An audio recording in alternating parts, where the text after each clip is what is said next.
हाय, आपके साथ मैं हूँ Surabhi Sharma. India TV YouTube channel subscribe करिए, बेल आइकन दबाएं। तो प्रधानमंत्री मोदी का डेडिकेशन देखकर इमरान खान की हालत खराब है। पाकिस्तान में इस वक्त सिर्फ दो बातों की चर्चा है। पहले नंबर पर है मोदी का भाषण और दूसरे नंबर पर है श्रीनगर में इंडियन एयरफोर्स का पराक्रम। इस्लामाबाद में चर्चा का सब्जेक्ट इमरान खान नहीं बल्कि मोदी है। डिप्लोमेसी के पराक्रम में इमरान खान बुरी तरह से हारे हुए हैं। इसके बाद मिलिट्री के मोर्चे पर भी इमरान और बाजवा पीछे रह गए। आज डल लेक पर इंडियन एयरफोर्स ने पराक्रम दिखाया और इसका असर लाइन ऑफ कंट्रोल के पार भी नजर आया, दिखाई दिया। आज की स्पेशल रिपोर्ट में देखिए डिप्लोमेसी और मिलिट्री के फ्रंट पर पाकिस्तान का बैंड कैसे बच गया।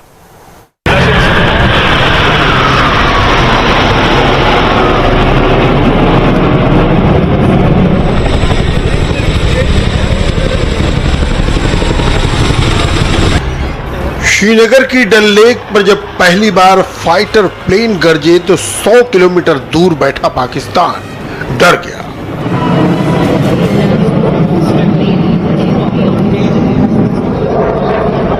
नब्बे मिनट तक घाटी में पावरफुल सुखोई से लेकर सुपरसोनिक MiG-21 ने पराक्रम दिखाया और 90 मिनट तक बाजवा की निगाहें श्रीनगर पर टिकी रही।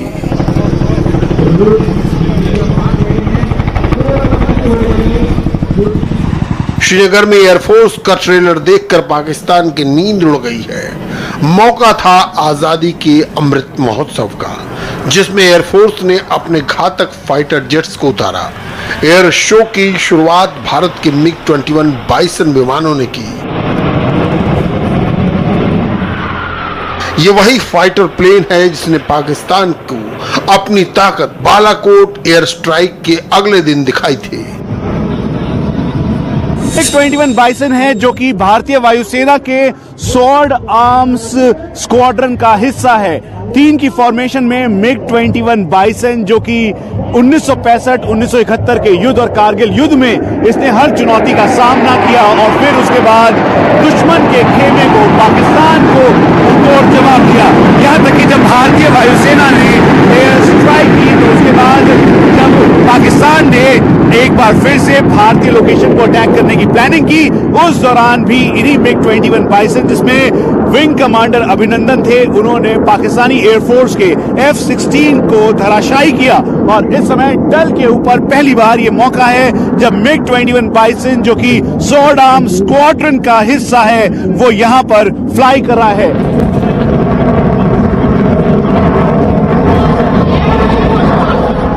MiG-21 के बाद डल लेक के आसमान में सुखोई 30 MKI आए। मॉडर्न टेक्नोलॉजी से बने सुखोई ने वायुसेना की गियर पावर को कई गुना बढ़ा दिया। दिन हो या रात, सुखोई 2500 किलोमीटर प्रति घंटा की रफ्तार से उड़ान भर सकता है और यह सबसे ताकतवर और तेज फाइटर जेट्स में एक है।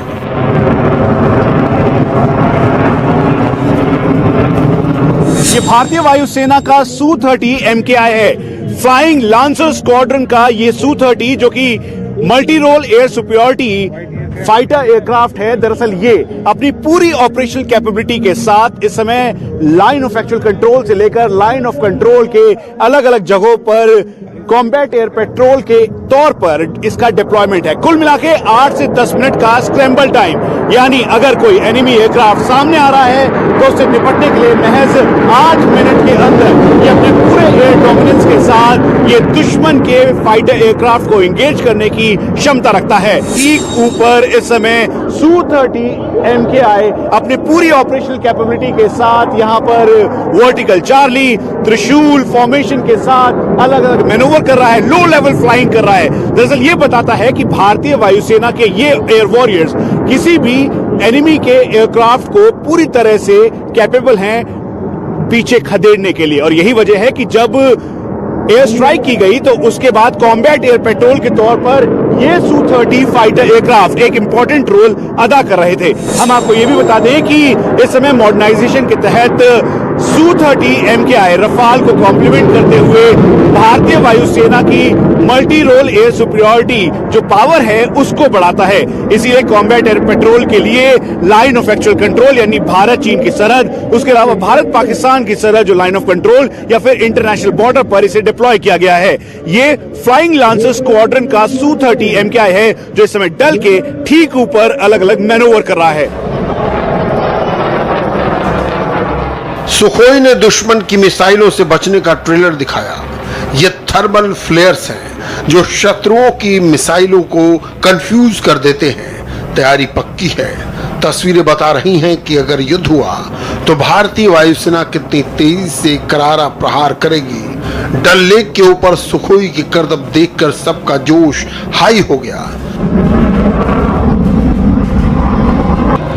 सुखोई 30 MKI ने आसमान में उड़ान भरते हुए 360 डिग्री टर्न लेकर दिखाया और यह करतब सुखोई के अलावा कोई और फाइटर प्लेन नहीं कर सकता।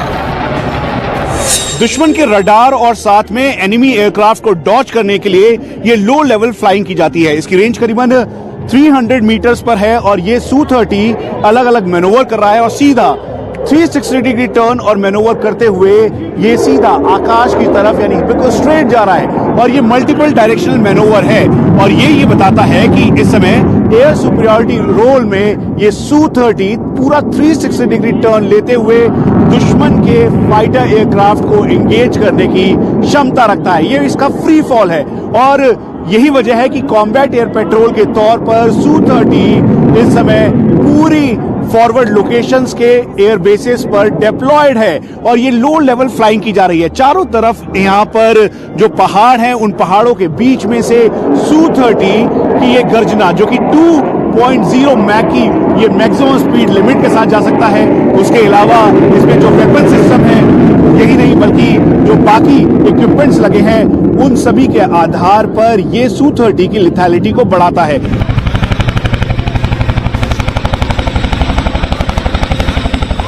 जम्मू कश्मीर में 14 साल के बाद एयर शो हुआ।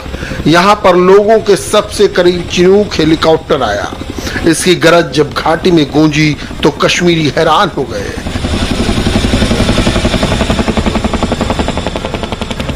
अब तक यहां के लोगों ने चिनूक को सिर्फ टीवी पर देखा सुना था, लेकिन डल लेक के ऊपर काफी देर तक चिनूक मंडराता रहा।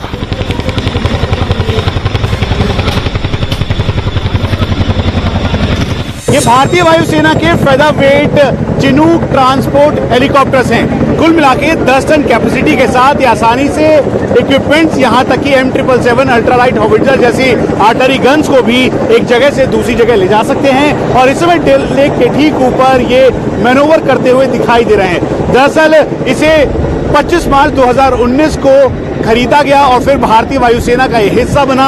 इस समय Chinook helicopter line of actual control से लेकर लाइन ऑफ कंट्रोल की अलग अलग लोकेशन पर डिप्लॉय है। हम आपको बता दें कि दरअसल ये एक एस हेलीकॉप्टर है जो कि स्ट्रेटेजिक तौर पर भारतीय वायुसेना के मूवमेंट, मेडिकल इक्विपमेंट्स, साथ में आर्म्स, एम्युनिशन, वेपन सिस्टम और यही नहीं बल्कि HADR में एक बहुत इंपॉर्टेंट रोल प्ले करता है। इस एयर शो ने पाकिस्तान की टेंशन क्यों बढ़ा दी है, इसकी पूरी वजह भारत और पाकिस्तान के नक्शे पर समझिए। श्रीनगर से इस्लामाबाद की दूरी 167 किलोमीटर है और POK का मुजफ्फराबाद तो सिर्फ 125 किलोमीटर दूर है। इंडियन एयरफोर्स से सुखोई और मिग फाइटर जेट अगर 1600 किलोमीटर प्रति घंटे की रफ्तार से उड़ान भरें तो महज 6.5 मिनट में ये दूरी तय कर लेंगे। बालाकोट के बाद पाकिस्तान को हमेशा सर्जिकल स्ट्राइक का डर सताता है और इस एयर शो ने पाकिस्तान में इंडियन एयरफोर्स के खौफ को और बढ़ा दिया है।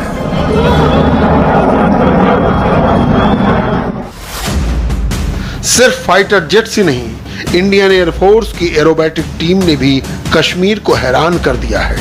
आकाश गंगा एरोबैटिक स्क्वाड्रन के पैरा जंपर्स ने आसमान से छलांग लगाई और हवा में तरह तरह के करतब दिखाने के बाद पैराशूट की मदद से परफेक्ट लैंडिंग की।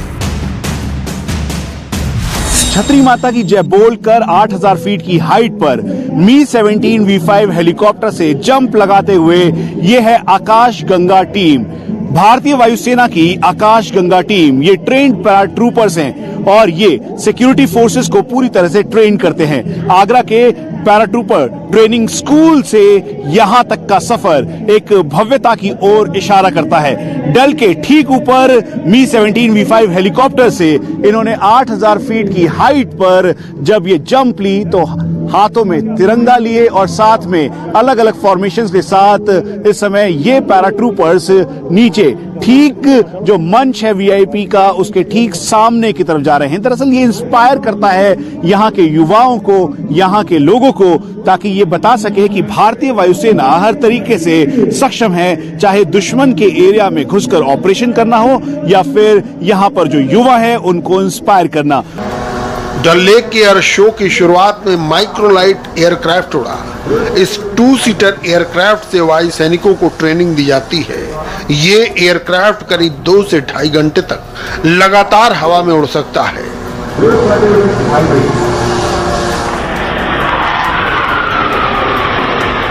सूर्य किरण एरोबैटिक्स टीम के विमानों की कलाबाजियां देखकर हर कोई दंग रह गया। सूर्य किरण एरोबैटिक्स टीम की सटीक उड़ान और आसमानी स्टंट्स ने कश्मीर के लोगों का दिल जीत लिया।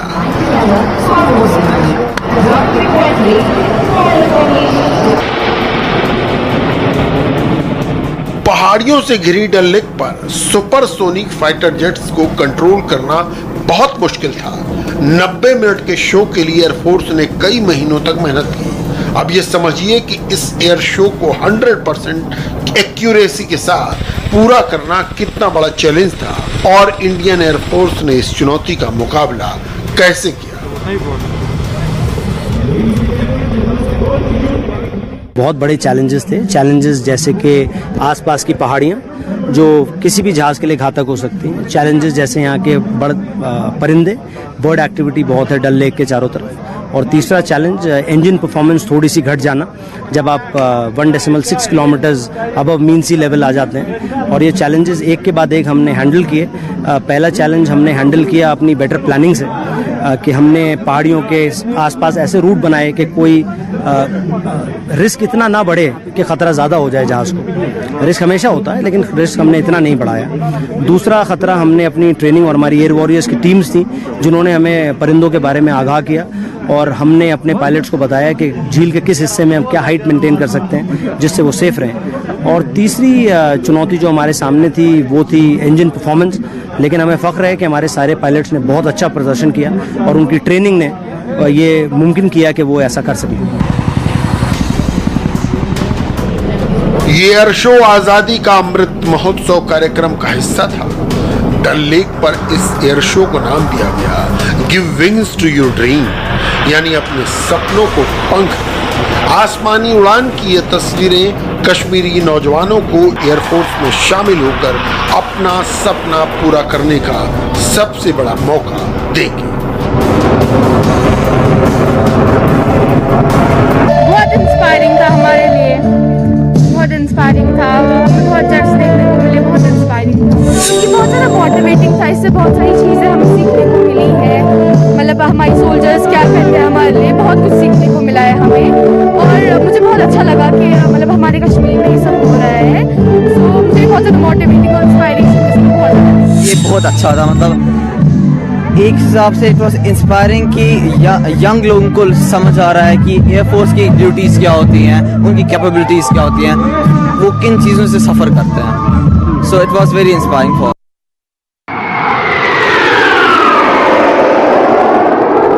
नया कश्मीर इंडियन एयरफोर्स में शामिल होकर देश के दुश्मनों को खत्म करना चाहता है, लेकिन सीमा पार बैठा पाकिस्तान अब भी आतंकी भेज रहा है और इंडियन आर्मी चुन चुन कर कश्मीर के दुश्मनों को खत्म कर रही है।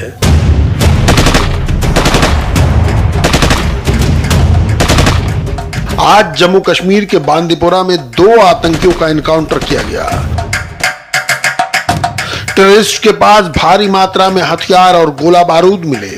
मारा गया आतंकी जम्मू कश्मीर में बीजेपी नेता वसीम बारी, उनके भाई और पिता की हत्या में वांटेड था। पुलिस और सुरक्षा बलों के ज्वाइंट ऑपरेशन में मारे गए आतंकियों में एक पाकिस्तान से ट्रेनिंग लेकर आया था। आज सुरक्षा बलों ने आतंकियों से वसीम बारी और उनके परिवार की हत्या का बदला ले लिया। बांडीपुरा पुलिस की तरफ से आपको अपील की जाती है कि आप जितने भी मिलिटेंट अंदर हैं, आप अपने हथियार डाल दें और बाहर निकल आएं। आपसे अपील की जाती है कि आप हथियार अंदर छोड़कर अपने हाथ बिल्कुल ऊपर करके बाहर आ जाएं। आपको पूरा मौका दिया जाएगा कि आपके साथ कानूनी इंसाफ किया जाएगा। बांदीपुरा का ऑपरेशन कितनी बड़ी कामयाबी है? जो टेररिस्ट मारे गए किस आउटफिट से है, क्या डिटेल है? ये हमारे लिए इसलिए बहुत इंपॉर्टेंट है कि जो लास्ट ईयर जो बीजेपी के लीडर थे वसीम वारिस है, उनके किलिंग में उनके फादर उनके ब्रदर के किलिंग में इन्वॉल्व था। ये बाकी दो टेररिस्ट को पहले न्यूट्रलाइज कर चुके थे, सजाद हैदर एलिटी वाले को और पाकिस्तानी को, ये बच गया था। आज के इनकाउंटर में दोनों को मारे जाने से ये केस उनका ऑलमोस्ट खत्म हो गया। बांदीपुरा की तरह उरी सेक्टर में पाकिस्तान की एक और कोशिश फेल हो गई। उरी सेक्टर में पाकिस्तानी आतंकवादियों ने घुसपैठ की कोशिश की। इंडिया टीवी की टीम ने इस लोकेशन से ग्राउंड रिपोर्टिंग की। यह कश्मीर के सबसे मुश्किल इलाकों में एक है। यहाँ मौजूद पहाड़ और जंगल आतंकियों का एनकाउंटर और मुश्किल बढ़ा देते हैं। हम इस वक्त उड़ी सेक्टर के हथलोंगा गांव में मौजूद है। इस इलाके की निगरानी करना एक जवान के लिए बेहद मुश्किल होता है, क्योंकि इस गांव की बात करें तो ये गांव जो है एलओसी से बिल्कुल सटा हुआ इलाका है और यहाँ से महज 500 मीटर की दूरी पर पीओके की पोस्ट है और इसी हथलोंगा गांव से मिलिटेंट्स भारतीय सीमा में दाखिल होने की कोशिश कर रहे थे। यहाँ एक जवान की ड्यूटी जो है वो काफ़ी कठिन होती है, क्योंकि इस रूट की बात करें तो यहाँ बेहद कम रास्ते चलने के लिए होते हैं और साथ ही साथ जो रास्ते चलने के लिए है वो सिर्फ महज 1 फीट के आसपास है। और 2002 में इसी जगह पर जहां पर हम इस वक्त खड़े हैं, यहां पर मिलिटेंटों ने एक आईईडी प्लांट की थी, जिसमें भारतीय सेना के 2 जवान अपनी जान गंवा बैठे थे। ये आप यहां पर देख सकते हैं, यहां पर एक बोर्ड लगा हुआ है। हमने फायर ही सुना, बाकी तो सुना ही अंदर बैठे, हम चाय पी रहे थे, हम काम करने के लिए जा रहे थे। बाद में दोपहर को पता लगा 3 मारे गए ना। तो मिलिटेंट यहाँ पर होता है, 0 लाइन है, यहाँ पर कभी भी कुछ हो सकता है क्योंकि इलाका ही ऐसा है। टाइम था, फायर की आवाज़ हमने सुनी थी। कितनी देर तक फायरिंग हो रही थी? 4-5 मिनट हुआ है सर। उरी सेक्टर में सिर्फ 1 हफ्ते में 2 बार आतंकी घुसपैठ की कोशिश हुई। एलओसी पार पाकिस्तान ने आतंकी भेजने वाले लॉन्च पैड बना रखे हैं। अभी पीओके में जबरदस्त हलचल है। सर्दियां शुरू होने से पहले पाकिस्तान की कोशिश ज्यादा से ज्यादा आतंकियों को भेजने की है, क्योंकि बर्फ गिरते ही सारे पहाड़ी रास्ते बंद हो जाते हैं। हम जिस जगह पर खड़े हैं इसे 0 लाइन कहा जाता है। मेरे पीछे आप जो ये पहाड़ियां देख रहे हैं, ये पीओके की पहाड़ियां हैं और यहाँ से महज सिर्फ 1 घंटे का पैदल रास्ता है और हम यहाँ से पीओके की सीमा में पहुंच सकते हैं। तो ये तस्वीरें आप देख सकते हैं, ये जो आप पहाड़ देख रहे हैं, यहाँ पर 3 पोस्ट्स है पीओके की और इसी घने जंगलों के बीच में से सीमा पार से घुसपैठ कराने की कोशिशें जो है वो लगातार पिछले कई सालों से जारी है। उनका काम है इन्फॉर्मेशन करना, लेकिन जो हम लोगों का वही जो इन्फॉर्मेशन जनरेट करके या तो एलसी पर न्यूट्रलाइज कर दिया जाए या अगर हिंटरलैंड में आ गया तो मार जाए। पहला अटेम्प्ट किया था बांडीपुर में, तो हिंटरलैंड में बांडीपुर में इनकाउंटर करके 4 टेररिस्ट को मारा गया था। उड़ी में आप देख रहे थे 2 दिन पहले 3 टेररिस्ट मारे गए। आज भी इनकाउंटर चल रहा है, तो जवाब हम लोग देते रहेंगे। आतंकवादी घुसपैठ कराना पाकिस्तान की नेशनल पॉलिसी है। आसान लफ्जों में कहें तो पाकिस्तान टेररिस्ट भेजना नहीं छोड़ेगा। ठीक वैसे ही इमरान भी अपनी हरकतों से पीछा नहीं छुड़ा पाए। इंटरनेशनल मंच पर इमरान ने एक बार फिर तालिबान का साथ दिया। पाकिस्तान को इमरान की ये वकालत पसंद नहीं आई। इमरान को बयान दिए 36 घंटों से ज्यादा का वक्त बीत चुका है, लेकिन पाकिस्तान अब तक अपने वजीर आजम को खरी खोटी सुना रहा है। इस वक्त आपके 3-4 लोग जो हैं उनकी क्या डिप्लोमेसी चल रही है, उनकी क्या एडवोकेसी चल रही है। हमारे कुरैशी साहब, मोईद यूसुफ साहब, इमरान खान साहब मुसलसल दुनिया की मिन्नतें करते नजर आ रहे हैं कि अफगानिस्तान पर डॉलरों की बारिश करें और हो सकता है वहां से कोई डॉलर स्लिप होकर पाकिस्तान भी आ जाए। आप कंफ्यूज हैं अपनी फॉरेन पॉलिसी में। आप नर्वस हैं इस वक्त, लेकिन आप ऑर्गेनाइज नहीं है, आप चैनलाइज नहीं है, आपको बिल्कुल समझ नहीं आ रही कि आपने क्या करना है। बहुत बड़ी गलती खान साहब ने की है जो इस वक्त यूनाइटेड नेशंस के इस इजलास में नहीं आए। और दूसरी गलती सबसे बड़ी यह थी कि अगर खुद नहीं आए तो अच्छी टीम भेजना चाहिए थी, और इनको टास्क देके भेजे, इनको बिजनेस क्लास की टिकटें ना देके भेजें कि जाओ वेकेशन कराओ। ऐसा लग रहा है मानो पूरा पाकिस्तान बैठकर प्रधानमंत्री नरेंद्र मोदी की स्पीच सुन रहा था। मोदी के भाषण की तारीफ हो रही है और इमरान खान पर तनकीद हो रही है। मानो यूएन के मंच पर इमरान ने आवाज उठाकर पाकिस्तानियों का फ्यूचर प्लान ही बिगाड़ दिया है। और फिलहाल रुक रहे हैं एक छोटे से ब्रेक के लिए। आगे देखिए हेडलाइंस में आज की बड़ी खबरें।